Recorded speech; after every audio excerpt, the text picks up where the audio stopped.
Hello दोस्तों, आपके अपने चैनल एसजी नॉवल वर्ल्ड में आप सबका स्वागत है। ऐसे ही रोचक स्टोरी के लिए चैनल को सब्सक्राइब जरूर कर लीजिए। आइए अब एपिसोड कंटिन्यू करते हैं। एपिसोड 131, मेरी बीवी। अब आगे। सिरोही एक का पैलेस के बाहर आकर रुकी। बहू रानी, हम पहुंच गए। ड्राइवर की बात सुनते ही इत्ती ने अपनी आंखें खोली और विंडो से बाहर देखा। अपने घर को देखकर उसकी आंखें नम हो गई। वो कार से बाहर आई। उसे इतने सुबह अचानक यहाँ देखकर बाहर खड़े गार्ड्स हैरान हो गए। उन्होंने अपनी हैरानी छुपाते हुए उसे रिस्पेक्ट से विश किया और दूर ओपन कर दिया। इत्ती जैसे ही गार्डन एरिया में पहुंची, उसकी नजर गार्डन में टहलते भवानी सिंह जी पर पड़ी, जो अपने खास आदमी से बात करते हुए पूरे रौब से चल रहे थे। उन्हें देखते ही इत्ती का दिल भारी हो गया और वो बिना सोचे समझे भागकर उनके गले लग गई। भवानी सिंह जी और वो बूढ़ा आदमी इत्ती को अचानक इतनी सुबह यहाँ देखकर हैरान थे। भवानी सिंह जी को इत्ती के रोने का एहसास हुआ। वो उसे खुद से थोड़ा दूर करते हुए फिक्र भरी आवाज के बोले, क्या हुआ प्रिंसेस, आप रो क्यों रही है? और इतनी सुबह आप अचानक, जमाई सा कहाँ है? वो नहीं आए। इत्ती घुटी हुई आवाज में बोलकर फिर से उनके सीने से लग गई और रोने लगी। अपनी पोती जिससे वो सबसे ज्यादा प्यार करते थे, उसे इस हालत में देखकर भवानी सिंह जी के दिल में एक टीस सी उठी। आप शांत हो जाए और बताए क्या हुआ? भवानी सिंह जी ने इत्ती को गार्डन में रखी चेयर पर बैठाते हुए कहा। इत्ती अभी भी रोए जा रही थी। भवानी सिंह जी ने उसे पानी पिलाते हुए फिक्र और गुस्से से कहा, हमें बताए क्या हुआ? आपकी आंसुओं की वजह जो कोई भी है, हम उसे छोड़ेंगे नहीं। इत्ती मेंटली काफी फ्रस्ट्रेटेड थी। उसने रोते हुए उन्हें सब बता दिया कि आहार्य कुछ दिन से उसे इग्नोर कर रहा है, उससे ठीक से बात नहीं करता और कल तो उसने उसे जाने को कह दिया। भवानी सिंह जी जैसे जैसे उसकी बात सुन रहे थे, उनकी पकड़ अपनी छड़ी पर कसती जा रही थी।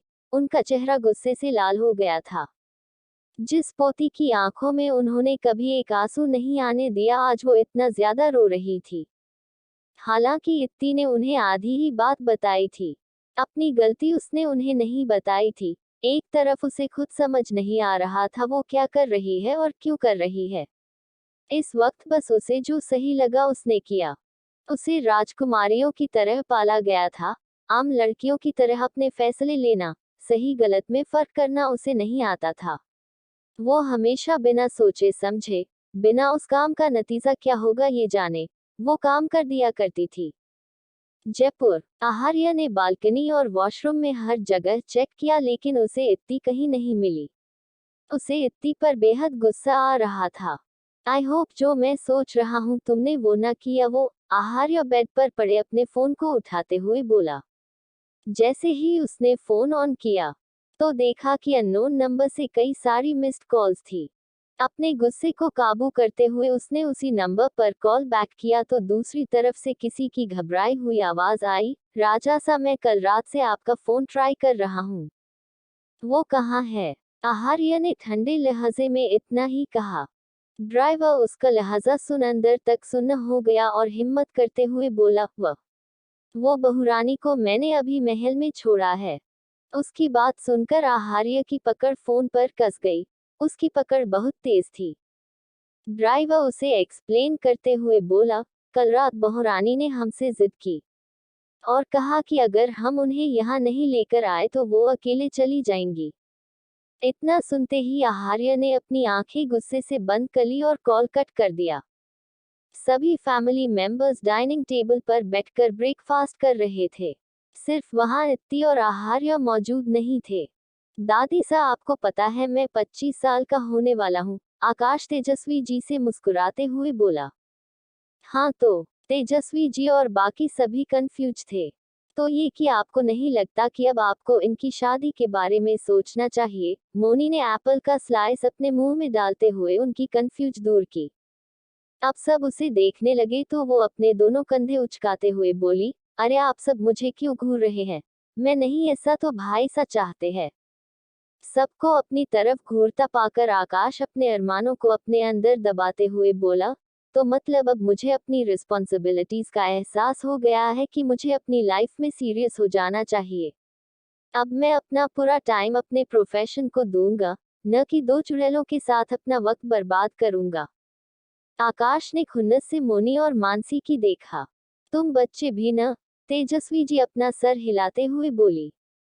मोहिनी जी को इस फैमिली ड्रामे में कोई इंटरेस्ट नहीं था। आहार्य नीचे आया और बिना किसी की देखे वहां से जाने लगा। उसके चेहरे पर बेहद कोल्ड एक्सप्रेशंस थे।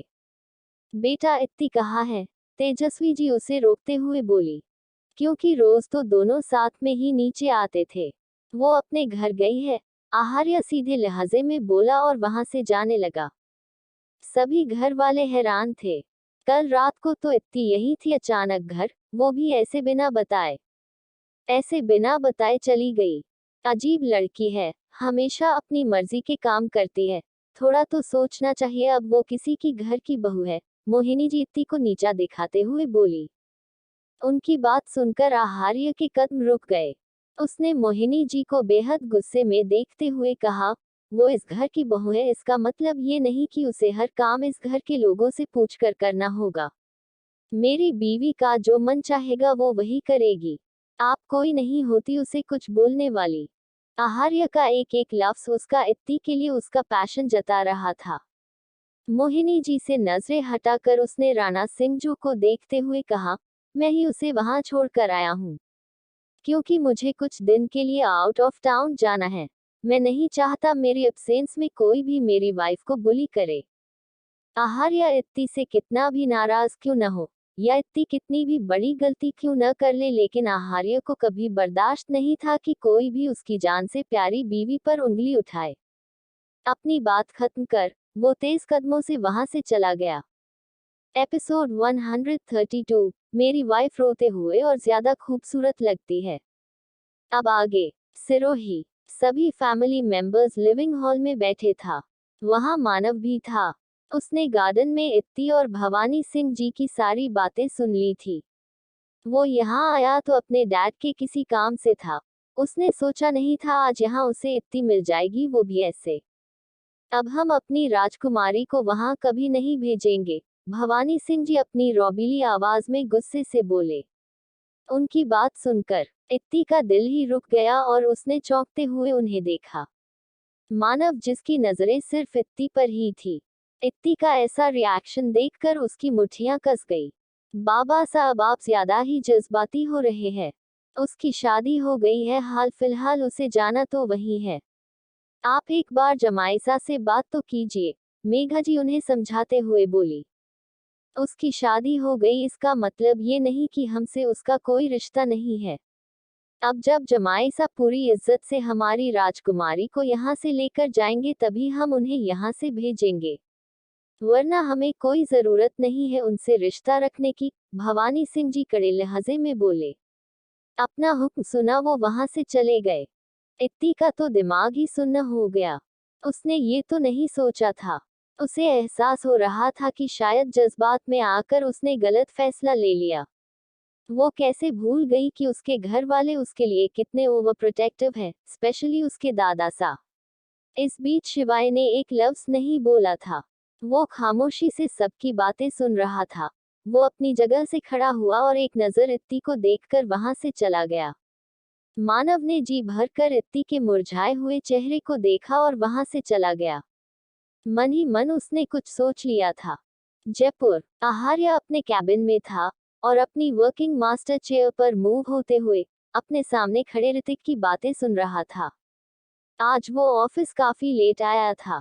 बॉस उस फुटेज में जो मास्क मैन था वो शायद किसी दूसरी कंट्री का है, इसलिए उसे ढूंढने में हमें वक्त लग रहा है। और कितना वक्त, जब तक वो फिर से हमें टारगेट न कर दे। आहार्य ने गुस्से से उसे घूरा।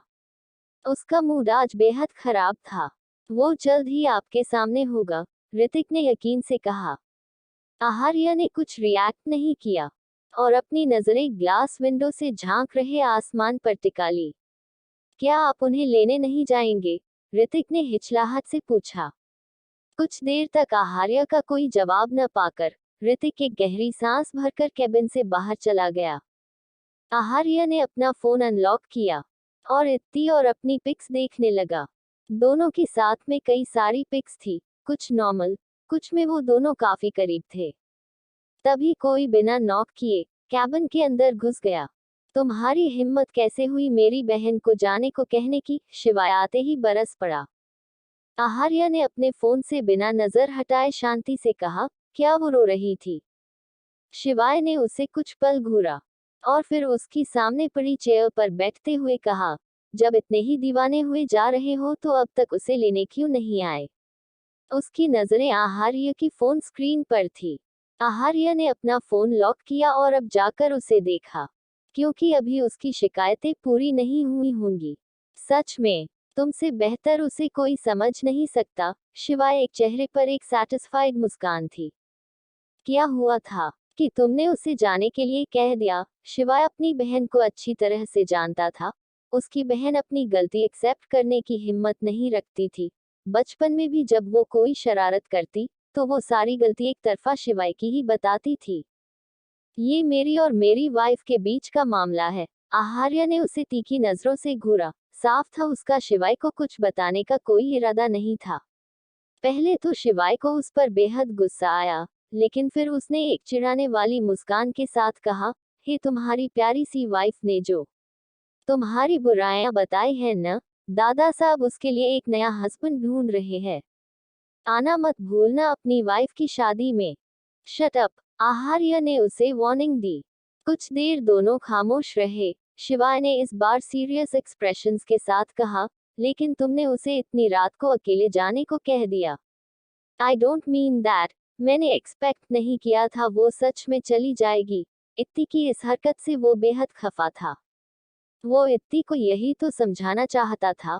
उसे उसके गुस्से, उसकी इमेच्योरिटी, उसकी जिद, उसके जिद्दी नेचर या किसी चीज से कोई प्रॉब्लम नहीं थी। डॉट डॉट लेकिन वो बेवकूफी में आकर अपनी सेफ्टी से कॉम्प्रोमाइज कर लेती थी। अभी ही नहीं, शादी से पहले भी। डॉट डॉट शादी से पहले जब उसकी मुलाकात इत्ती से क्लब में हुई थी तब भी वो अपने गार्ड से बचकर हुआ आई थी। अगर उसके साथ कुछ हो जाता तो? मनाली में भी उसकी बेवकूफी की वजह से उनकी जान जाते जाते बची, यहाँ तक कि कल रात को भी इत्ती बिना कुछ बोले, बिना किसी को बताए मेंशन से चली गई। कल उसके साथ कुछ हो जाता तो? आहार्य ने शिवाय को देखा और उसे मनाली में की गई इत्ती की हरकत से लेकर 2 हफ्तों में जो कुछ हुआ उसे बता दिया। शिवाय के हाथ कांप गए। अगर उसकी बहन को कुछ हो जाता तो? इसके आगे सोचने की उसकी हिम्मत ही नहीं हुई। तुम्हें उसे स्पेस के लिए नहीं बोलना चाहिए था। जरूर उसे लगा होगा कि तुम उसे छोड़ दोगे, शिवाय ने कुछ सोचकर कहा। फिर उसे घूरते हुए आगे बोला, हाँ वो नादान है, लेकिन तुमने उसे कितना रुलाया है। अगर वो मुझसे कहती तो मैं उसे लेने आ जाता। आहार्य ने फ्रस्ट्रेशन की एक गहरी सांस लेते हुए सोचा, दोनों भाई बहन बिल्कुल एक जैसे हैं। गेट लॉस्ट, मुझे बहुत काम है। आहार्य उससे और बात करने के मूड में बिल्कुल नहीं था। तुम उसे लेने कब आ रहे हो? शिवाय ने उसके गुस्से को नजरअंदाज किया। जब तक उसे एहसास नहीं हो जाता कि मैं उसकी सेफ्टी को लेकर कोई कॉम्प्रोमाइज नहीं कर सकता। आहार्य ने अपना लैपटॉप ऑन करते हुए कहा, तुम्हारी वजह से वो इतना रोई और अब तुम उसे और ज्यादा रुलाना चाहते हो। मेरी बहन का क्यूट सा फेस कितना डल हो गया है, सिर्फ तुम्हारी वजह से, शिवाय ने गुस्से से कहा। मेरी वाइफ रोते हुए और भी ज्यादा खूबसूरत लगती है, इतनी कि मैं उसे सबसे छुपा लूं। उसने सब लफ्ज पर जोर दिया। तब शिवाय बुरी तरह से चिढ़कर वहां से जाने लगा। उसका ख्याल रखना और प्रकृति से कहना कि रात में उसके साथ ही रहे, वरना वो रात में रोते हुए ओवरथिंक करेगी। आहार्य ने उसे ऑर्डर देते हुए कहा। अब मेरी बहन मेरे पास है तो मैं उसका बहुत अच्छा से ख्याल रखूंगा। उसने मेरे पास है शब्द पर जोर दिया और कैबिन से बाहर चला गया। एपिसोड 133, मानव का जुनून। शिवाय का प्लान।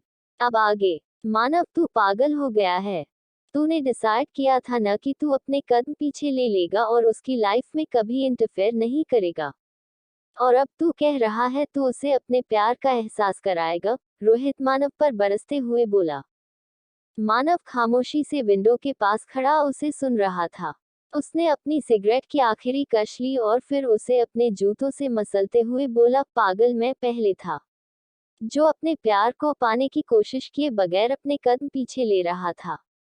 मानव, अब उसकी शादी हो गई है। Are you out of your mind? होश में आ। इसी शादी की वजह से आज वो इतना सफर कर रही है। मानव ने वॉल पर तेजी से पंच किया।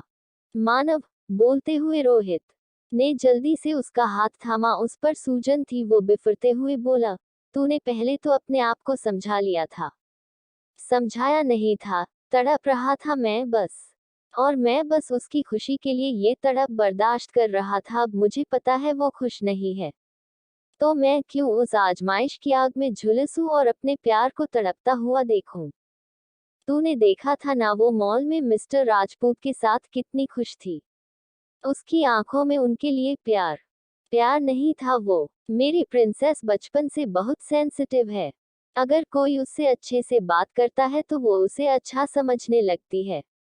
वो कुछ पल रुका और एक जुनून के साथ कहा, वो जिद्दी है, हर किसी के बस की बात नहीं उसकी जिद बर्दाश्त करना।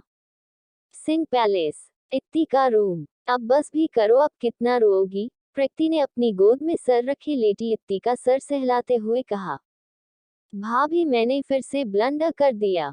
मुझे ऐसे घर छोड़कर नहीं आना चाहिए था। मैं हमेशा बिना सोचे समझे काम क्यों करती हूँ। रोने से उसकी सांसें फूल रही थी।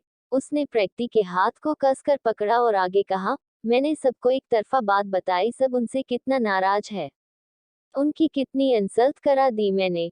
उन्हें पता लगेगा तो वो मुझसे और ज्यादा नाराज हो जाएंगे।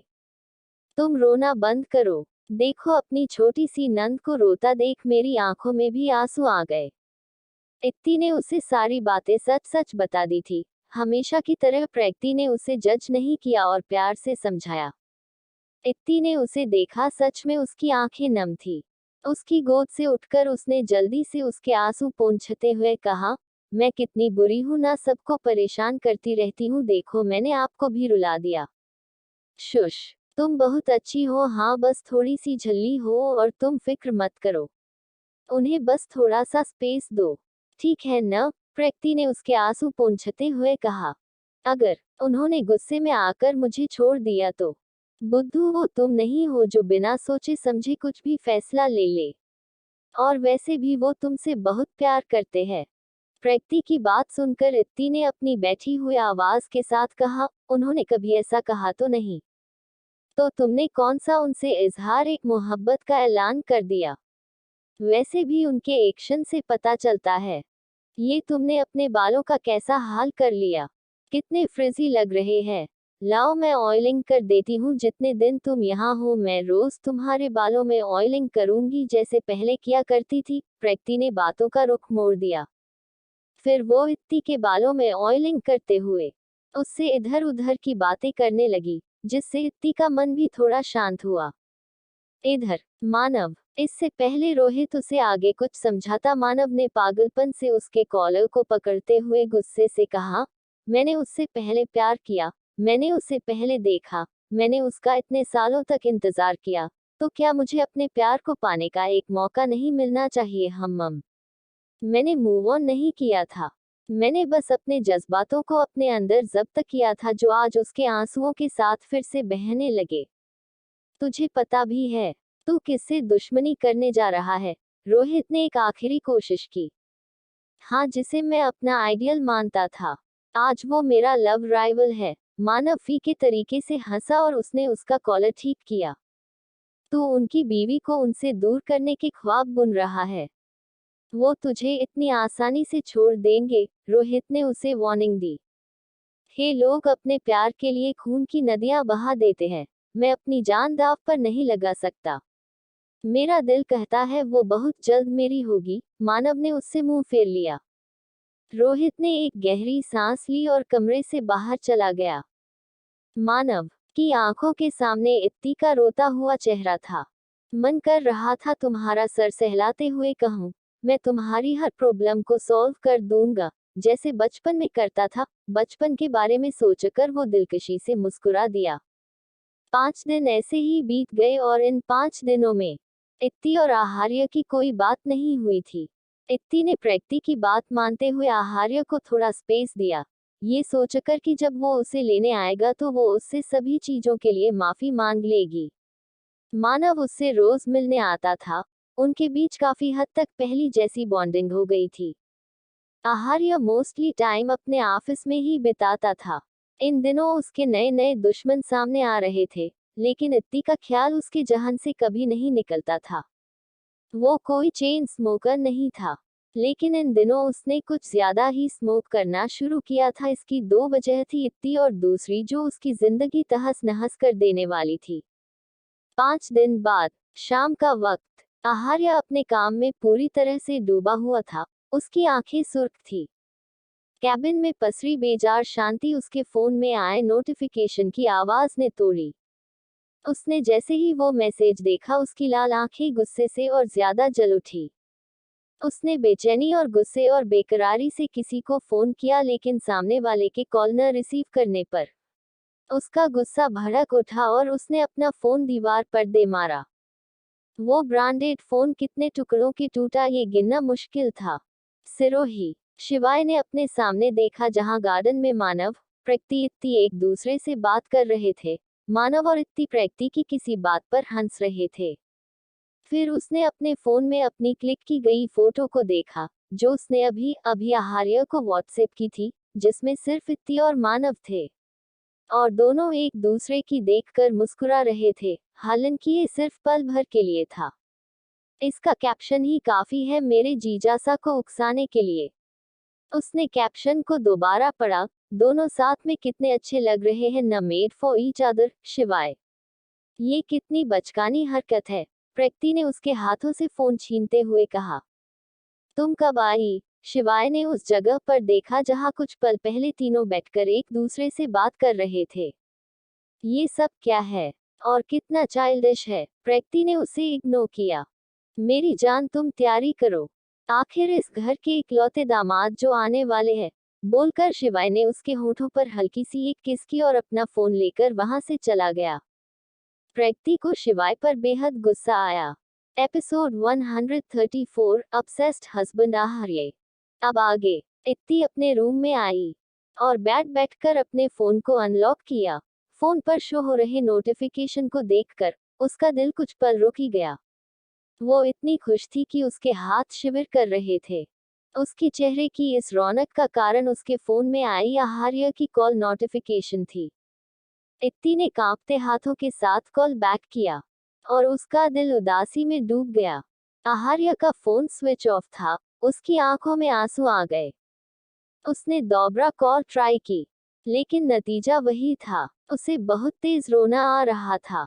उसने सिसकते हुए पिलो पर अपना सर रख लिया। उसे समझ नहीं आ रहा था इस वक्त उसे क्या महसूस हो रहा था। बेचैनी, घबराहट, फ्रस्ट्रेशन, दुख या बेबसी। आहार्य चेयर पर लटका अपना कोट उठाते हुए कैबिन से बाहर जाने लगा। तभी ऋतिक जल्दी से उसके सामने आते हुए बोला, बॉस मैम के दादा साहब से बात करना चाहते हैं। उन्होंने आपको फोन किया, लेकिन आपका फोन। ऋतिक ने इतना ही कहा था कि आहार्य ने उसके हाथ से फोन छीनते हुए कॉल रिसीव की। वो काफी ज्यादा गुस्से में था। उधर से भवानी सिंह जी की रौबदार आवाज आई। हमने सोचा नहीं था कि हमें ये कहना होगा। खैर, मैं वहां आ रहा हूँ, आहार्य ने अपने गुस्से को दबाते हुए कहा। वो हमेशा से भवानी सिंह जी की रिस्पेक्ट करता था।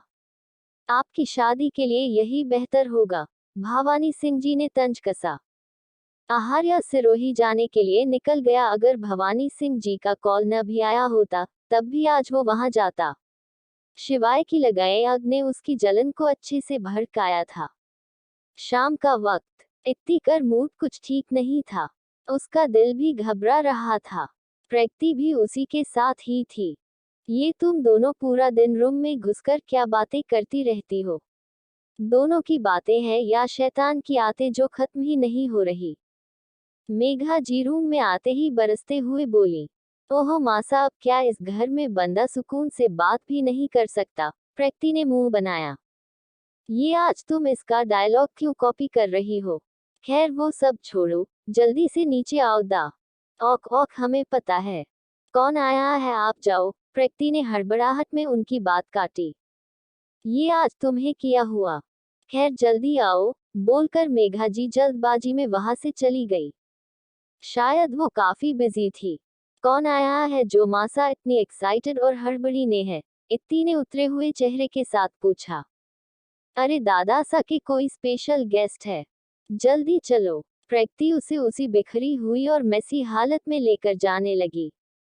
इत्ती हैरान थी। लिविंग हॉल, पूरी फैमिली वहां मौजूद थी और सबकी नजरें सामने सिंगल सिटर सोफे पर बैठे आहार्य पर थी, जो बिना किसी भाव के वहां बैठा था। लेकिन उसकी उंगलियां जो सोफे के हैंडरेस्ट पर बार बार टेप कर रही थी, ये जाहिर करने के लिए काफी थी कि वो किस कदर इत्ती को देखने के लिए डेस्परेट था। भवानी सिंह जी तो बस आहार्य को घूरे जा रहे थे। आहार्य ने उनके किसी सवाल का जवाब सीधे तरीके से नहीं दिया था और औरतें तो बस इस इंतजार में थी कि भवानी सिंह जी की पूछताछ कब खत्म होगी और वो अपने इकलौते दामाद की खातिरदारी कर पाएंगी। तभी प्रकृति इत्ती को लेकर आई। इत्ती नीचे देखते हुए आ रही थी, जैसे उसे कौन आया है कौन नहीं, ये जानने में कोई दिलचस्पी ही न हो। आहार्य ने इत्ती को देखा। कितने दिनों बाद वो उसे देख रहा था। उसे दिल में एक सुकून सा उतर गया। उसका कैजुअल लुक और बिखरे बाल, जिसकी उसने ढीली सी छोटी बनाई हुई थी। प्रकृति ने इत्ती को हिलाया तो इत्ती ने सामने देखा। उसकी धड़कनें बढ़ गई। कुछ पल तो उसे ऐसा लगा जैसे उसकी रूह उसके जिस्म से जुदा हो गई। दोनों एक दूसरे को देख रहे थे। इतने दिनों बाद इत्ती की आंखों में नमी थी तो आहार्य की आंखों में पैशन। बेटा आप हमारे पास आकर बैठो। भवानी सिंह जी ने जानबूझकर अपना गला साफ किया और इत्ती को अपने पास बैठने का इशारा किया। इत्ती सर झुकाते हुए उसने पास आकर बैठ गई। उसकी अब आहार्य से नजरें मिलाने की हिम्मत नहीं थी, लेकिन आहार्य वो तो बिना किसी की परवाह किए उसे ही देखे जा रहा था, जैसे इतने दिनों की कसर मिटा रहा हो। तो अब तो हमारी राजकुमारी भी आ गई, जिसे आपने घर से जाने के लिए कह दिया था, वो भी इतनी रात को। उन्होंने फिर वही बात दोहराई जिसका जवाब आहार्य ने अब तक नहीं दिया था। उनकी बात सुनकर इत्ती ने अपनी पैर की उंगलियों को मोड़ लिया। उसकी एक बेवकूफी की वजह से आज उसके पति को कितना कुछ सुनना पड़ा। वो हिम्मत जुटा रही थी कि वो सच बोल दे और अपनी बेवकूफी एक्सेप्ट कर ले। आहार्य ने उसके पैरों को देखा और आंखों से ही मुस्कुराया। उसे पता था जब वो डरी हुई होती थी तो ऐसा ही करती थी। हमने डिसाइड किया है, अब हम अपनी पोती को आपके पास नहीं भेजेंगे। आई एम सॉरी, मुझे तुम्हें ऐसे घर से जाने के लिए नहीं कहना चाहिए था। I am really sorry. Bhavani Singh ji की बात पूरी होने से पहले आहार्य ने कन्फेस किया। सब हैरान थे। इतने देर से उसने इस सवाल को इग्नोर किया था और अब इत्ती के आते ही माफी, वो भी पूरी फैमिली के सामने। तुम्हारे जैसा ऑब्सेसिव हस्बैंड मैंने कहीं नहीं देखा। सारी गलती खुद पर ले ली ताकि तुम्हारी वाइफ की बेवकूफी किसी के सामने न आए। शिवाय जो कैफरी होकर सोफे पर बैठा था, उसने आहार्य को घूरते हुए सोचा। बाकी सब भी हैरान थे, क्योंकि कभी कोई मर्द अपनी बीवी से ऐसे सबके सामने माफी नहीं मांगता था, वो भी आहार्य जैसी शख्सियत का मालिक। इत्ती ने अपनी आंसू भरी आंखों से उसे देखा। उसे अब और ज्यादा गिल्ट फील हो रहा था। उसकी वजह से आहार्य को सबकी बातें सुननी पड़ी, जबकि वो उसे छोड़कर कभी किसी की ऊंची आवाज भी बर्दाश्त नहीं करता था। वो अच्छे से जानती थी आहार्य के लिए उसकी प्राइड कितनी इम्पोर्टेंट है। उसकी एक बेवकूफी की वजह से आज सब सॉल्व होने के बाद सबने डिनर किया। डिनर के वक्त मेघा जी, प्रकृति और मोहिनी जी ने आहार्य की जमकर खातिरदारी की, लेकिन आहार्य को तो बस इत्ती से मिलकर उसे कसकर हक करना था। डिनर के वक्त भी इत्ती की आहार्य को देखने की हिम्मत नहीं हुई। उसे बहुत रोना आ रहा था और फिर सब अपने अपने रूम में सोने चले गए। प्रकृति ने इत्ती से आहार्य को अपने रूम में ले जाने को कहा। अब वो वक्त था जिसे इत्ती फेस करने से घबरा रही थी। दोनों रूम में आए। Episode 135, romantic night. अब आगे इत्ती और आहार्य रूम में आए। इत्ती आहार्य के आगे थी और जमीन को देखते हुए अपने अपने हाथों को एक दूसरे में उलझा रही थी। उसका दिल बेहद तेजी से घबरा रहा था। नहीं हिम्मत थी कि वो आहार्य से कुछ कहे। आहार्य रूम का दूर बंद करते हुए उसके करीब आया। इत्ती को अपने पीछे उसकी प्रेजेंस महसूस हुई तो वो और ज्यादा घबरा गई। आहार्य ने उसे अपनी तरफ पलटा। इत्ती का सर अभी भी झुका हुआ था। उसकी धड़कनें और ज्यादा तेज हो गई। मैंने तुम्हें जाने के लिए कहा और तुम चली गई। आहार्य ने उसका चेहरा ऊपर किया। इत्ती की लाल आंखों में आंसू थे। इत्ती का सब्र टूट गया और वो रो पड़ी। उससे ठीक से कुछ बोला ही नहीं जा रहा था। आहार्य ने उसे कसकर हग कर लिया और सुकून से अपनी आंखें बंद कर ली। आई एम लिसनिंग, आहार्य ने उसके बालों को सहलाते हुए कहा। I am sorry, I know मैंने बहुत बेवकूफियां की है। मनाली में भी। छोटा ओ, उन गार्ड्स को मैसेज करना। बट मेरा इंटेंशन बुरा नहीं था। मैं तो बस आपके साथ फ्रीली एंजॉय करना चाहती थी। इत्ती सिसक सिसक कर बोली। आहार्य ने उसे गोद में उठा लिया। इत्ती ने कसकर उसकी कॉलर को पकड़ लिया। आहार्य उसे लेकर बेड पर बैठ गया। इत्ती उसके गोद में थी। इत्ती ने उसके सीने पर सर रख और आगे कहा, वहां से आने के बाद मैंने आपसे सॉरी कहा। लेकिन आप मुझसे बहुत ज्यादा नाराज थे। माँ, मुझे समझ नहीं आ रहा था मैं क्या करूं। आपको पसंद नहीं कि हमारे बीच कोई तीसरा बोले, इसलिए मैंने किसी को भी नहीं बताया था। आहार्य ने उसके आंसू साफ किए तो इत्ती खामोश होकर उसे देखने लगी। आहार्य ने अपने फोरहेड से उसके फोरहेड को जोड़ लिया। दोनों को एक दूसरे की सांसें बेहद करीब से महसूस हो रही थी। इत्ती ने अपनी बंद आंखों से आगे कहना शुरू किया, बट मुझे नहीं अच्छी लगती आपकी इग्नोरेंस। जब आप मुझसे बात नहीं करते थे, मुझे बहुत रोना आता था। आहार्य अपनी आंखें बंद किए उसकी बातें सुन रहा था। आपको पता है, इत्ती के कहते ही आहार्य ने अपनी आंखें खोली। मेरी एक बहुत गंदी आदत है। अगर कभी मेरी भी गलती होती है, तब भी मैं एक्सेप्ट नहीं करती। एट दी एंड सामने वाले को ही मुझे मनाना पड़ता है। इत्ती ने अपनी आंखें खोली और आहार्य की आंखों में देखते हुए कहा, बट आप वो पहले है जिसकी नाराजगी से मुझे फर्क पड़ता है, जिसको मैंने सॉरी कहा और इतने दिन तक मनाने की कोशिश की। उस दिन बार बार मेरे दिमाग में ये थॉट आ रहा था कि आप मुझसे परेशान हो गए हैं। कुछ पल रुककर उससे थोड़ा दूर होकर आगे बोली, और आपने मुझसे जाने के लिए कह दिया और मैंने फिर से बेवकूफी कर दी। यहाँ आकर जब मैंने दादासा को देखा तो फिर मुझसे कंट्रोल नहीं हुआ। और आई नो आपको मुझ पर बहुत गुस्सा आ रहा होगा। हाँ, गुस्सा तो आ रहा है, आहार्य ने उसके चेहरे को इंटेंसली देखते हुए कहा। इत्ती ने रोते हुए अपना सर झुका लिया तो आहार्य ने थोड़ा झुककर उसकी आंखों पर किस करते हुए धीमी आवाज में कहा, ये जो तुमने जानबूझकर मेरी चबी सी चेरी का वेट लूज कर दिया ना, जबकि तुम्हें अच्छे से पता है मुझे मेरी चेरी चबी ही अच्छी लगती है।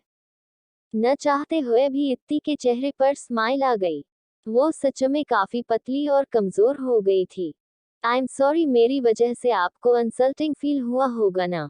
दादासा ने आपसे रूडली बात की और आपको सबसे सामने मुझसे माफी मांगनी पड़ती। कहते हुए इत्ती को फिर से वो पल याद आ गया जब आहार्य ने सबके सामने उससे माफी मांगी थी और वो फिर से रोने लगी। वॉट, तुम क्या क्या इमेजिनेशन बना लेती हो। तुमसे सॉरी करने में मुझे इंसल्टिंग फील हुआ होगा, आहार्य ने उसे घूरते हुए कहा। इत्ती घबरा गई। कुछ दिन से वो आहार्य का एंग्री मूड ही देख रही थी। आहार्य ने उसे डरता देख तो आपने टोन को नॉर्मल करते हुए कहा, जब तक मैं खुद इंसल्टिंग फील न करूं, कोई मुझे बुली नहीं कर सकता। और गलती की मैंने। तुम मेरी वाइफ हो, मेरी इज्जत। मैंने तुम्हें घर जाने के लिए कहा, जबकि मेरी हर चीज पर तुम्हारा इक्वली राइट है। और अपनी वाइफ से माफी मांगने में मुझे इंसल्टिंग क्यों फील होगा। हम इत्ती झट से उसके गले लग गई और उसके गले में अपने हाथों को कसते हुए सुकून से बोली, I can't live without you. आप मेरे लिए बहुत ज्यादा इम्पोर्टेंट है। Sorry for everything, please sorry. तुम चाहती हो मैं तुम्हारी सॉरी एक्सेप्ट करूं हूं। आहार्य ने उसकी कमर को होल्ड करते हुए कहा, तुम्हें पे करना होगा। उसकी बात सुनकर इत्ती ने हक ब्रेक करते हुए उसे देखा। आहार्य उसे लेकर बेड पर लेट गया और पलटकर उसके ऊपर आ गया। इत्ती के गाल लाल हो गए। शायद वो समझ गई और दिल ही दिल में वो भी चाहती थी आहार्य उसके करीब आए। आहार्य ने उसके गालों पर अपने होंठ चलाने लगा। इत्ती की सांसें तेज हो गई और नर्वसनेस से उसने अपने पैरों की उंगलियों को मोड़ लिया। सुकून, जो इतने दिनों बाद दोनों को एक दूसरे की करीबी से महसूस हो रहा था। इत्ती की धीमी सांसें थोड़ी तेज हो गई। आहार्य के होठ उसके गर्दन पर चल रहे थे। नजदीक, बेहद नजदीक। बढ़ते वक्त के साथ दोनों की दूरियां कम होती जा रही थी। इत्ती की सिसकियां कमरे में सुनाई दे रही थी, जो वक्त के साथ तेज हो रही थी क्योंकि आहार्य बेहद पैशनेटली उसे अपने प्यार का एहसास करा रहा था, जिससे आज उसे थोड़ा दर्द का एहसास हो रहा था। और उसकी पकड़ आहार्य की पीठ पर कस गई। वो अपनी आंखें बंद किए उसके प्यार को महसूस कर रही थी, जो आज उसके लिए थोड़ा मुश्किल था। आहार्य हमेशा से उसके साथ प्यार से प्यार करता था, लेकिन आज वो कुछ रफ था। उसकी मजबूत पकड़ को महसूस कर आहार्य कुछ पल रुका और उसने इत्ती के चेहरे को देखा, जिसकी आंखें शिद्दत से बंद थी। आहार्य ने उसके बालों को धीरे से सहलाते हुए उसके कान में कुछ कहा, जिससे इत्ती के गाल और ज्यादा लाल हो गए और वो अपना सर टेढ़ा करके दूसरी साइड देखने लगी। वो हद से शर्मा रही थी।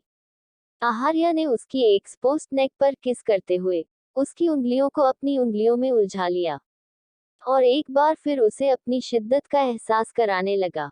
बाकी का नेक्स्ट एपिसोड नेक्स्ट पार्ट में कवर करेंगे। कहानी को लाइक, शेयर, कमेंट जरूर करें और प्लीज लाइक भी जरूर करें। Thank you.